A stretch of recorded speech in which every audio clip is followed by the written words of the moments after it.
Okay, so input impedance there is okay. This circuit arrangement, there is a input impedance precision rectifier circuit. So instead of having a single stage, single stage non-inverting amplifier, we have two stage non-inverting amplifier circuit. So to the input, with respect to input voltage, input supply, the okay, the impedance effective input impedance is high because of the two stages for a given supply voltage instead of having a single stage. Okay, that is the author's you know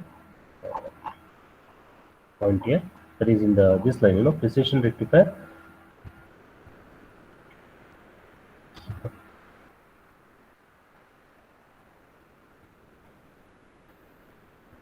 So, precision rectifier that uses non-inverting amplifier configuration to present high input impedance to the signal as shown.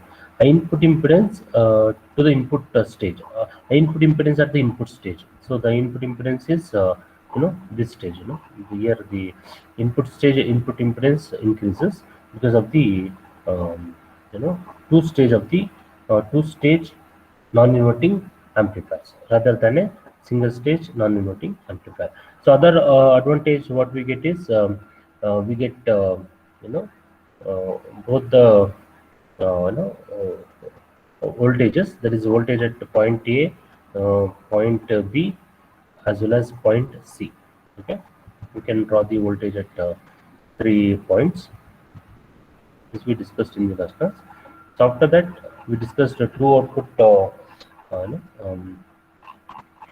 that we discussed earlier. True output uh, you know the just a second.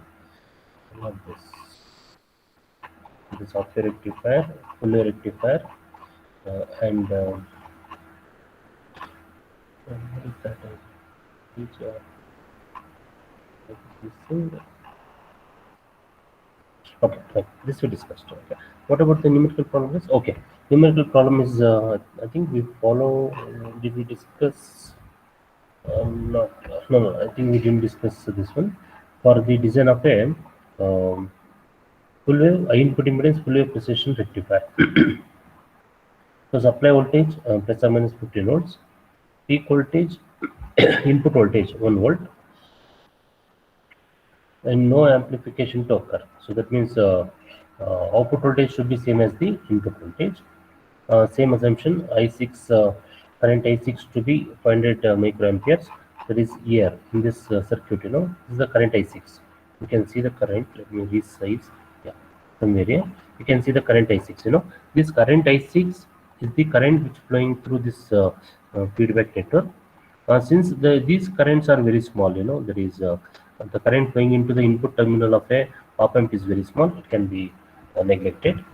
Okay, so and hence we can assume that virtually the same current will flow in this resistor network R3, R4, R5, and R6. Okay, because the input current flowing into the input terminal of a op amp is negligible.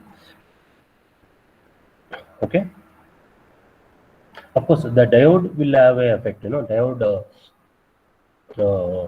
needs a larger current to turn on the diodes. Okay, and then the current should be assumed to be a larger value. Okay, otherwise diodes may not turn on for a smaller current. Okay, so is assumed to be current is assumed to be 500 microamperes for adequate diode current. In the absence of diode, we can assume it to be 50 microamperes. That should be sufficient. Okay, that is this is 100 times IB max, 50 microamperes IB max. Okay, so 500 microamperes means 1000 times IB max, 1000 times IB max. Okay, because of the diode. So that's very simple. Okay, so next is R6, the value of R6. Because if you see the resistance R6 here, this R6 is connected to ground. Okay, this R6 is connected to ground, and guess if you observe this, The voltage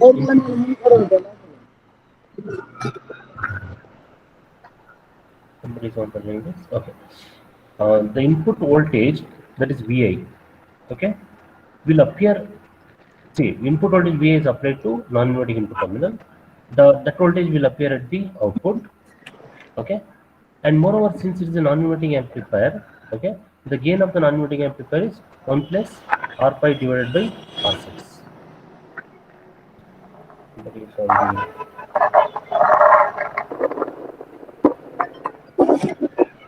output.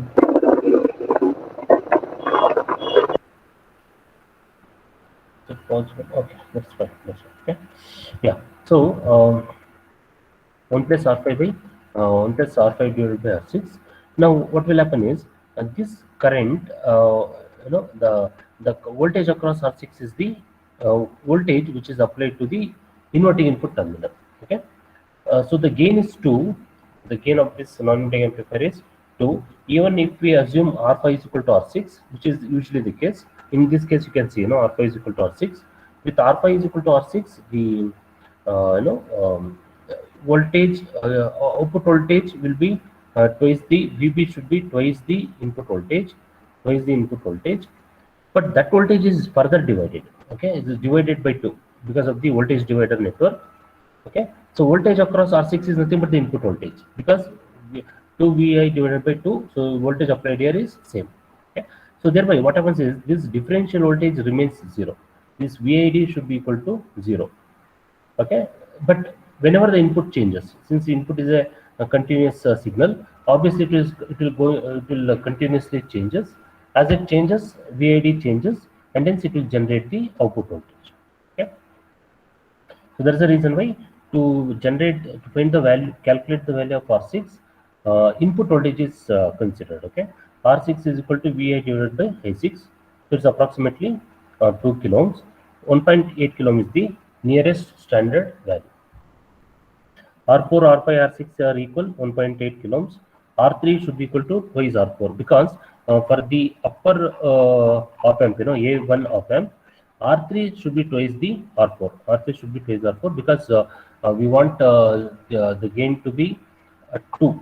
Because it is last class we have understood that the op amp A1 looks like it's a non-inverting amplifier, but it acts as a inverting amplifier. So the gain of this inverting amplifier is minus R3 divided by R4. Okay, so thereby we have to keep R3 as twice R4, so that we get the gain as equal to 2. Gain should be equal to 2. If it is a non-inverting amplifier, then we need not worry. See, if it was a non-inverting amplifier, then we can keep it R3 as equal to R4. It works. It is not a problem. Okay. So in that case, it will be 1 plus R3 divided by R4. Even with R3 is equal to R4, the gain will be equal to 2. Okay. So that is a basic, condition on which R3 and R4 values are selected, because it's an inverting amplifier. It acts as a inverting amplifier. R3 twice R4, 3.6 kilo ohm. It's not a standard value. 1.8 kilo ohms can be used in series. That's not a problem. Okay. R1 should be equal to R3 and R4, obviously, because to equalize the the current. So if you observe this R1, the position of this R1, it is the input resistance R1. So thereby this resistance should be equal to the equivalent resistance at the non-inverting input terminal. So equivalent resistance at the inverting input terminal is parallel combination of R3 and R4. Of course, see, it looks like that even this R5 and R6 comes into picture. R5 and R6 comes into picture. But what will happen is, so what will happen is, depending on the condition at B. Okay, so this B will isolate the circuit. Because at some point this voltage will be equal to 0. This will isolate the circuit, and hence we can take R3 to be parallel combination of, R1 to be a parallel combination of R3 and R4. But actually, what happens, since it is a series network, definitely this resistance will have an effect. But this is just a rough approximation. So R3, R1 is equal to R3, R4, which is 1.2 kilo ohm, which happens to be a standard value. Similarly, R2, input resistance of op amp A2. R6 and R5 parallel combination, 900 ohms, 1 kilo ohm standard. Closer standard value is 1 kilo ohms. Okay, so we have to compensate the op amps for okay. A1 is equal to 2 ohms, 2 gain to be equal to 2, and A2 has a voltage column. Yes, the last thing you don't bother, because compensation is not part of the course. And hence we have to skip that discussion. Okay, limiting circuits, peak amplifiers. Uh, Okay, so limiting, as the name suggests, it's a limiting circuits. Output voltage should be limited. Okay, that means it should be controlled voltage rather than a uncontrolled saturation voltage. It should be a controlled voltage, limiting amplifiers, just like a rectifier circuit, what we have discussed in our ADC course. But here we make use of an op amp for a clipper circuits, the peak clipper circuits. Okay. Clipper circuit is also called as a peak clipper, obviously, because peak of a voltage is clipped off. Peak of the input voltage will be clipped off. So that's why it's called as a peak clipper circuits using op amps. Okay, so this is the okay. So this is the circuit arrangement. Op amps is basically it's an inverting amplifier because input voltage is given to inverting input terminal, non-inverting input terminal is grounded. It's a inverting amplifier. So output voltage is the opposite of the 180-degree phase shift with respect to input voltage. The gain of this amplifier is minus R2 divided by R1. R2 is the feedback resistance, R1 is the input resistance. Across R2, to limit the voltage, output voltage, two back-to-back connected Zener diodes are placed. Okay, so this will actually limit the voltage. Okay, so how does the circuit is going to operate? As the let us say input voltage increases, let us say gradually input voltage gradually starts to increase. Okay, then what will happen is the output voltage also gradually increases because since it's the inverting amplifier, if the input goes in a positive direction, output will go in a negative direction. Output will start to increase in a negative direction. Okay. Now, this input voltage will appear across R1 and this output voltage will appear across R2. Okay, so the voltage across R2 is V0.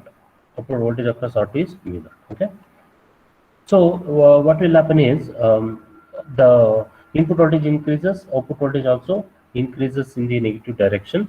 Okay, when the output voltage reaches a point, okay, this is output voltage V0. I think I can pick another color in case. Okay, this is output voltage. When it reaches a point equal to Vz, is it? I think it's of course negative voltage because it is a Zener voltage. Just a second. Vf plus Vz, that is greater than. Just a second. Because it should be greater than sum of two forward drop of the diodes. Just a second. Okay, so clip of the peak, one diode is forward. Okay, so in this case, one diode will be forward biased and other biased in the reverse breakdown voltage. In the output voltage is greater than the okay, the forward drop of the diode plus the Zener okay, Zener voltage, correct. Okay, got it. Okay, and the other point is it causes the op amp output to remain in the level that keeps the inverting. Okay, that's fine. Okay, it's fine. It's clear now. Okay, there is input voltage as we are discussing. Input voltage Vi increases in the positive direction, and at the same time, output voltage V0 will decrease in the go in the negative direction. Okay, because output voltage V0 will appear across R2, depending on the input polarity. Input polarity means whether it is a positive cycle or negative cycle. Okay, this current, you can see the current. Okay, so this current also divides into two currents, I2 and IZ, the Zener current. So based on the polarity, one of the diode will be forward biased. Okay, for example, for a positive cycle, input voltage is positive, this current is positive. Okay, so there is please observe here, when the input voltage is positive, output voltage will be negative. Negative means diode D2 will be forward biased. Okay, since input is positive, diode D1 will be reverse biased. For a positive cycle of the input voltage, at which time the output voltage is negative. Okay, D1 is reverse biased, D2 is forward biased. What about during the negative cycle of the input voltage? D1 will be forward biased and D2 will be reverse biased. That means at any point in time, positive cycle, D1 is reverse biased, and D2 will be forward biased. And in the negative cycle, D1 is forward biased and D2 will be reverse biased. So thereby, at any point in time, voltage across R2 will be clipped or will be maintained at voltage given as Vf plus Vz. Vf corresponds to the forward voltage of a conducting diode. That is the diode which is conducting. For example, during the positive cycle, D2 is forward biased. Okay, so Vf corresponds to voltage across D2. During that time, D1 will be reverse biased. Vz corresponds to D1.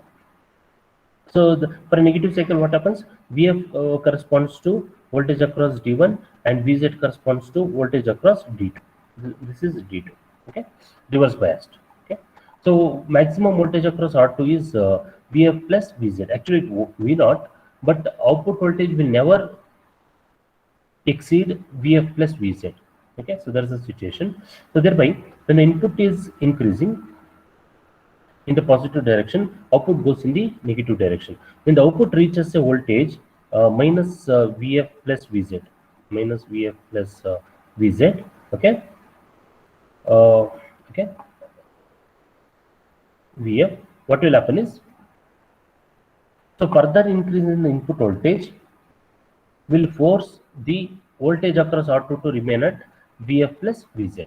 It will be clamped at or clipped at Vf plus Vz. Okay, output voltage is limited at Vf plus Vz. Okay, and when the input voltage start decreasing and when it goes below the Vf plus Vz, output voltage follows the input voltage. Output voltage will follow the input voltage. Okay, that means a part of the input voltage will be clipped off. For example, the part of the input voltage written in the green color, it will be clipped off. The other part will remain the same. Other output will follow the input voltage for voltage greater than Vf plus Vz. The same thing applies when the input voltage crosses zero from positive direction. When it goes to negative direction, output voltage will go from negative direction to positive direction, and when it reaches a potential, okay, equal to this potential is, that is at the positive cycle, it is plus Vf plus Vz, okay, output voltage will be clamped, output voltage remains constant, and when the input voltage increases in the positive direction, and when the input voltage is lesser than the Vf plus Vz, output voltage will follow the input voltage. Okay, so this part of the input voltage, marked in green color, okay, which is above Vf plus Vz in the positive direction and below Vf plus Vz in the negative direction, will be clipped off. Okay, and hence what we get is a peak clipped output. Okay, in the positive direction it is Vf plus Vz, in the negative direction also it is Vf plus Vz, but it is minus, it's a convention, just a matter of convention. Okay, in the second part of the circuit, adjustable peak clipper circuit. In this adjustable peak clipper circuit, we can control the the current flowing into the feedback network. When you compare this circuit with this circuit, here the current is constant, Iz is constant. Okay, whereas if this is connected to a potentiometer, we can control the current flowing into the feedback network, because in most of the cases, this Vf plus Vz remains constant. Vf plus Vz remains constant, and hence this point will be fixed at a particular value. So with the potentiometer, we can adjust that value because we can vary the current flowing into the feedback network. Okay, so R4 is used. This R4 helps in limiting the current, adjusting the current to be more precise. So the current which flows into the Zener diode network. Okay. Okay, so the output amplitude of an inverting amplifier, the inclusion of potentiometer facilitates adjustment of the output voltage limits. Okay, so this level, earlier it is Vf plus Vz, this can be adjusted. This Vf plus Vz can be automatically adjusted. Okay, as the current varies, the conduction also varies. As the conduction varies, this levels also varies. Very simple. That's quite straightforward. Okay.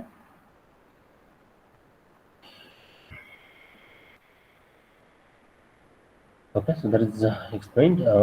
Example, I think we have is. Okay, so what is the application of this kind of circuit? Typically used to protect device that might be damaged by excessive input voltage. So for protection purpose, in Zener diode purpose is to limit the voltage, Zener voltages, because it always used in a reverse biased condition where it can stand a larger voltage. Okay. Okay. Circuit modification with R4 connected in series with R1, Xenon connected to main contact. Okay, the output or limiting voltage can be adjusted. So with R4 is equal to R1 is equal to R2. Vf plus Vz if it is equal to 4 volts. Okay, then output voltage is there is this resistance base. R1, R4, R2, R1, R4, R2, this network. Okay, so if that is equal, because if it is equal, it is nothing but like a voltage follower circuit. The op amp acts as a voltage follower circuit. The gain becomes equal. Gain becomes equal to 1 minus R2 by R1. Of course, it is R4 is also considered. Okay, so R4 splits into two parts depending on the position of the R4. Okay, and if Vf plus Vz is equal to 4 volts, output maximum voltage is limited to plus or minus 4 because it is limiting voltage. So the output voltage should be equal to Vf plus Vz. Okay, but that's a default condition, of course. But with the R4 in picture, now this R2 is divided into two parts. VR2 plus VR4. Then it is that is equal to plus or minus output voltage, that is plus or minus 4 volts. Okay, so then what should be VR2 voltage across R2? That should be half of this voltage. Okay, VR2 should be equal to V0 by 2. It is actually V0 by 2. It is equal to plus or minus 2 volts. Okay, and with R2 is equal to R4, V0 to maximum. Uh, Output maximum is equal to plus or minus 2 volts. Okay, that means, yes, see, earlier it was maximum output voltage was without R4. This is without R4. R4, it is equal to plus or minus 4 volts. With R4 and making R2 is equal to R4. Okay, we have divided the voltage further. Yes, the reason for that is why this happens is that is explained here. Yeah. By default, the maximum output voltage can be adjusted between plus or minus 2 volts. There is this voltage and this voltage. Okay, that means plus or minus Vf plus Vz2 plus or minus Vf plus Vz divided by 2. But this by 2 gives the plus or minus 2 volts. That's fine. Okay, when R4 is equal to R2, that means output voltage is adjustable with the usage of R4. So circuit voltage gain remains minus R2. Now earlier the voltage gain was equal to minus R2 by R1 in the absence of the R4. Now since R4 is included as a series resistance with R1, now it should be equal to minus R2 divided by R1 plus R4. Okay, input resistance is R1 plus R4 minus, of course, because it is an inverting amplifier, until the output limit is reached. Okay. So that means the gain is reduced. Okay, so denominator increases, that means gain reduces. Okay, so the gain of the inverting amplifier reduces. So design P clippers Zener diodes are first selected to limit the output voltage to a desired value. Okay, because as I said in one of the earlier classes, Zener diode comes with a reverse blocking voltage. For example, let's say 5 volts plus 5 sorry, minus 5 volts, something like that, minus 12 volts. So it's available for a particular voltage. So based on the desired level, we have to select a particular type of Zener diodes. Forward voltage drop is just 0.7 volts. Forward voltage drop is very minimum compared to, very less compared to reverse blocking voltage. The inverting amplifier is designed to have a required voltage gain. Okay, the output reaches limiting part of the current through R1 flows through R2 and part goes through diodes. Okay, the resistor current must be greater than the okay. So because of the Zener diode availability, so we have to go for 500 microamperes, 500 microamperes or 0.5 milliamperes. So wherever there is a diode, the current we have to consider should be larger so that it can work for a diode. Diode should be forward bias. Adjustable peak clipping circuit from plus or minus 3 volts to plus or minus 5 volts. So circuit should have a unity voltage gain. That means R2 should be equal to R1. So that the voltage gain is 1. V naught max 5 volts. That is Vf plus Vz. Okay. So from this Vf is 0.7 volt. Vz should be 4.3 volts. Okay. So for this range of Vz, 1N749 Zener diode is used. Yes, hold on a second. I think I don't have the data sheet. I'm not sure whether I shared the data sheet of 1N749. Just a second. Let me do one thing. Okay. I'll check the data sheet. It's in the textbook, but I think I didn't. 749, that is the 749. Yeah. 749.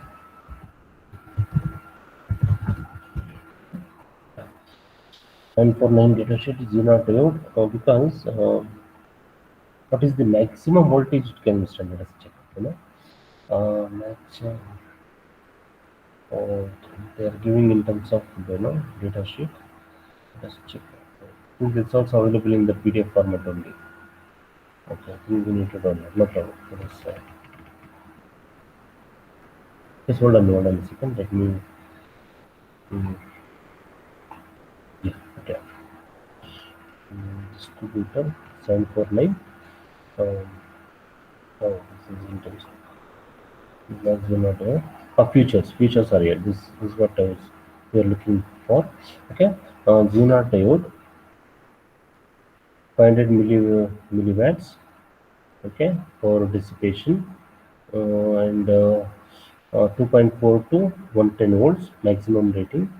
Okay, lead strength. Okay, length, 100 temperature, device rating. Okay, Motorola. The voltage is not specified. The voltage. Okay, let me check it. I think it's 500. No. Let's see. I couldn't see the voltage. I wanted to see the voltage rating. I think it's somewhere here, but I'm not able to properly see it. So, yeah, so I'm not able to see what 2.4 volts to. Okay, yes, here it is. In terms of voltage. Okay, Zener voltage provides a selection from 2.4 to 12 volts. Okay, and standard 5% to or 10% tolerance as tighter tolerance identified by different. Okay, now okay, so silicon megawatt. Okay, that means this Zener diode can provide a voltage, constant voltage in the range of constant means for a given resistance and other other components, it can provide from 2.4 to 12 volts. When it is reverse biased, because when it is forward biased, maximum voltage is 0.7 volt. It does not exceed 0.7 because it is a silicon based Zener diode. Okay, for a silicon based Zener diode, it can go up to actually 0.6 to 0.7 volt. Okay, but reverse biased, it can provide a constant voltage of 2.4 to 12 volts. Okay, fine.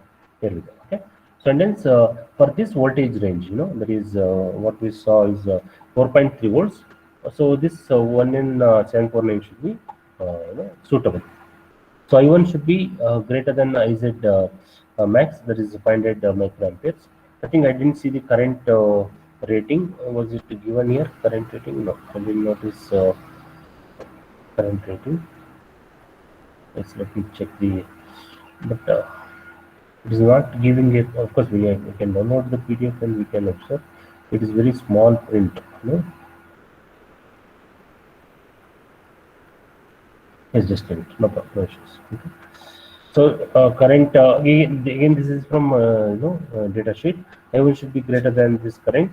So I1 is assumed to be 2 milliamperes. Now what should be the assumption? Can we assume 1 amperes? No, it will be too high current. So we have to assume in terms of milliamperes because op-amp can withstand very limited current. So there should be limited current selection.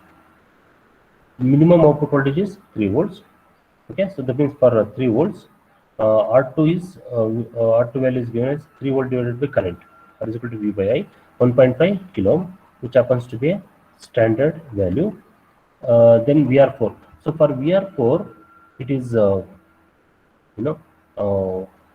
across VR4. That means VR4 should be such that the output voltage should vary between two ranges, 5 volt to 3 volts. It is VR4 should be voltage across R4 should be 2 volts. So for R4 it is 1 kilo ohm, which happens to be a standard value. But since it's a potentiometer, we have to select a 1 kilo ohm standard potentiometer. Okay. So for a voltage gain of 1 Y, because no amplification is suggested by the suggested in the problem. So for a voltage gain of 1, R4 plus R1 plus R4 is equal to R2 because minus R2 divided by R1 plus R4. R1 plus R4. So this should be equal to 1 by 1. So thereby R2 should be equal to R1 plus R4. So from this R1 value is 500 ohms. 470 is the nearest standard value. For R3, what happens is, for R3, guess where is R3 by the way? It is connected to non-inverting amplifier, non-inverting input. If you observe this circuit diagram, R3 is connected to non-inverting input terminal. So for this, these three resistances are the equivalent resistance. Okay, so this should be equal to the equivalent resistance of R1, R4, and R2. Series connection of R4, R1, and R2.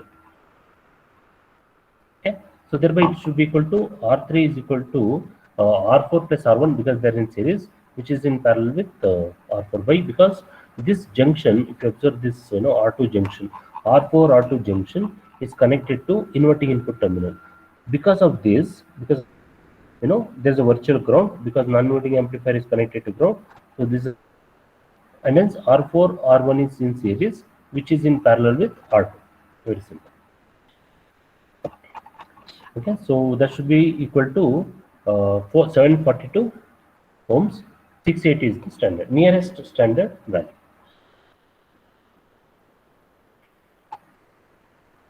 Okay, so so modification of this circuit is what we discussed. Peak Clipper circuit is called as a dead zone circuit.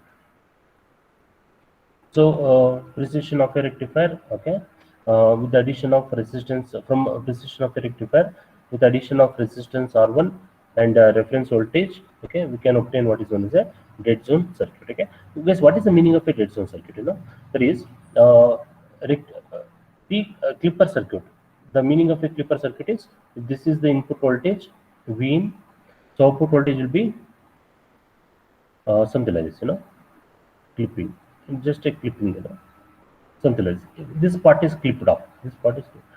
Dead zone circuit means for this kind of voltage. Okay, so this is the output voltage V0.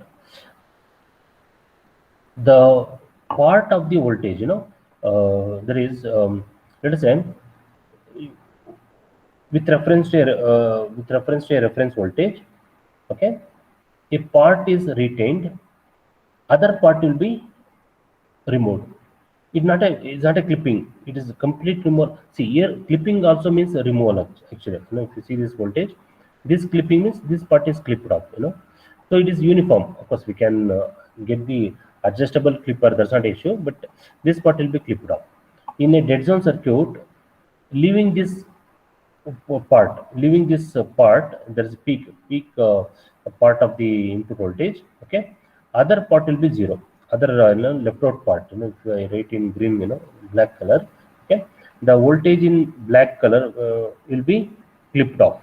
Voltage in black color will be clipped off. Okay, so it comes like this. That's why it is called as a dead zone circuit.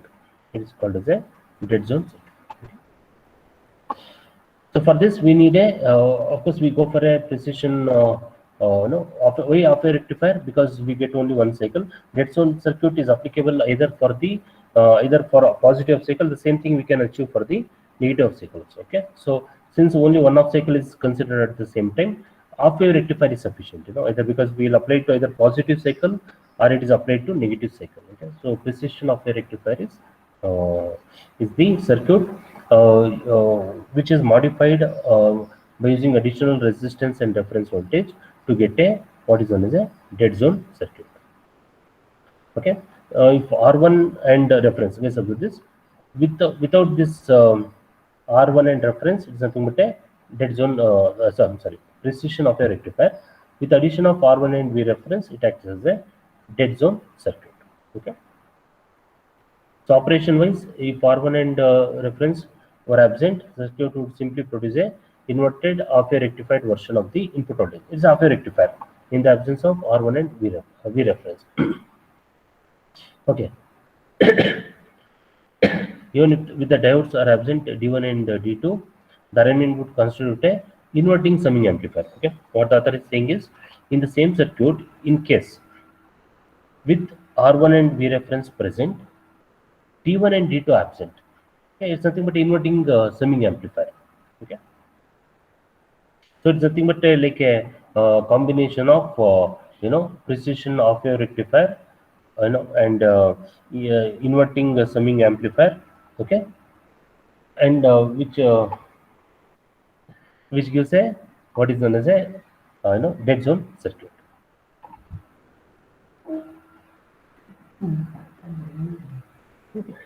Okay, got it. Finish. Yes, okay. So that's okay.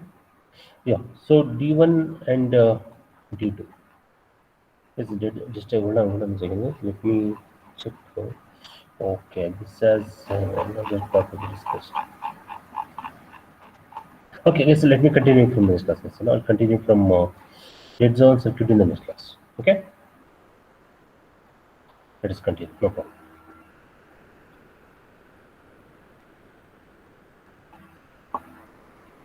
So it is. Please got it. With where is this?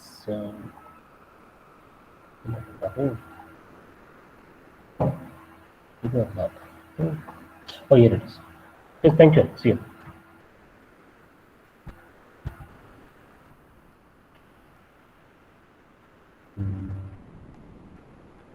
Next class. ನಾನು ಬಿಡೋದು ಅಂತ ಅನ್ಕೊಂಡೆ.